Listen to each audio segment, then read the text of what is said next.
মাকে ছাড়া মা হওয়াটা সত্যিই অনেক কষ্টের। যাদের মা নেই তারাই বোঝে। ২ টা সন্তান মানুষ করতে যেয়ে খুব বুঝলাম। আমার ছেলেটা যখন পা ভেঙে গিয়েছিল, তখন আমার মেয়েটাও খুবই ছোট। খুবই কষ্টের ভিতরে আমার ওই দিনগুলা গিয়েছে। তারপরে আমার ছেলেটাকে সুন্নাতি খাতনাটাও দেওয়া হয়েছিল। সব মিলিয়ে আমি একটা খুব খারাপ সময় পার করেছি।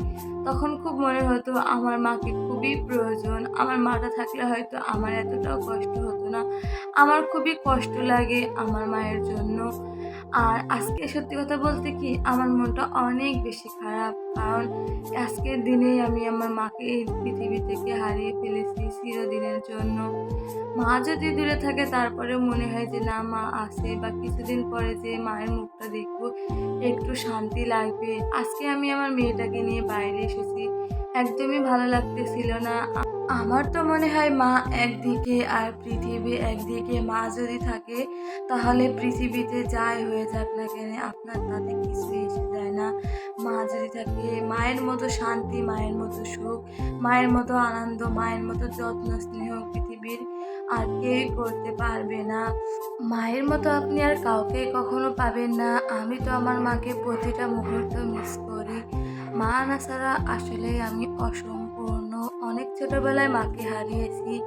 আর এখন এত বড় হয়ে গিয়েছি তারপরেও কেন জানি না শুধু মাকেই খুঁজি। আমি যখন আমার বাবার বাড়ি বেড়াতে যাই আমি তো শুধু আমার মাকেই খুঁজি। কিন্তু আমার মা তো আর নেই। বাবার বাড়িতে আমি বেড়াতে ঠিকই যাই কিন্তু আমার ওইখানে একদমই ভালো লাগে না। আমার মনের ভিতরে শান্তি পাই না। আমি শুধু আমার মাকেই খুঁজি। যখন আমি রাতে ঘুমাতে যাই তখন শুধু আমার মায়ের মুখটাই ভেসে ওঠে। প্রতিটা মুহূর্তে আমি আমার মাকে খুব বেশি মিস করি। প্রতিটা মুহূর্তে আমি আমার মাকে মনে করি। আমার মেয়েটা দিন দিন বড় হচ্ছে। ওর খুনসুটিগুলো আমাকে শুধু জিজ্ঞাসা করবে, "আম্মু কি? আম্মু কি?" আমারও না মাঝে মধ্যে জিজ্ঞাসা করে আমার আম্মুর কাছে। না বলা অনেক কথা আছে যেটা আমার আম্মুকে বলা দরকার। কিন্তু সেই কথাগুলো তো আর বলতে পারি না। নিজের ভিতরে দুমড়ে মুচড়ে চেপে রেখে অনেক সময় আমার অনেক বেশি কষ্ট হয় তার সাথে না বলা কথাগুলো। তার তো যাওয়ার কথা ছিল না। সে আমাকে কেন রেখে চলে গেল? মাঝে মাঝে মনে হয় যে সে গেল ঠিক আছে, আমাকেও সঙ্গে নিয়ে যেতে পারতো। কারণ এই পৃথিবীর মানুষগুলো খুবই কঠিন। খুব মানুষকে কষ্ট দিয়ে কথা বলে।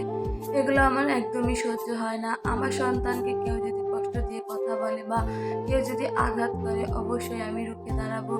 কিন্তু আমার হয়ে বলার মতো কেউই নেই। খুব বেশি খারাপ লাগে। প্রতিটা মুহূর্তে আমি আমার মাকে মিস করি।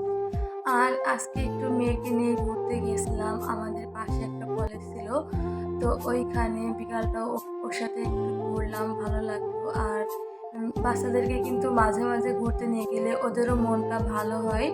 আর এই তো সন্ধ্যাও হয়ে গিয়েছিল যেতে যেতে। এজন্য ভিডিওটা তেমন একটা ভালো হয়নি। জানি না কি বললাম এই ভিডিওতে, অনেকে আবেগের কথা বলে ফেলেছি। আসলে বাবা-মা বেঁচে থাকতে অবশ্যই যত্ন করবেন। কারণ বাবা-মা না থাকলে কিন্তু আপনার জীবনটাই অসম্পূর্ণ। বাবা থাকাটাও যেমন জরুরি, মা থাকাটাও তেমন জরুরি। তো এই তো আসার সময় আবার বিএল কলেজের পাশে যে মুড়ি মাখা পাওয়া যায়, ওইটা কিনে নিয়ে আসছিলাম। আর এই তো খাচ্ছিলাম। তো আজকের ভিডিওটি এই পর্যন্ত। সবাই ভালো থাকবেন। আমার মায়ের জন্য দোয়া করবেন। আল্লাহ হাফেজ।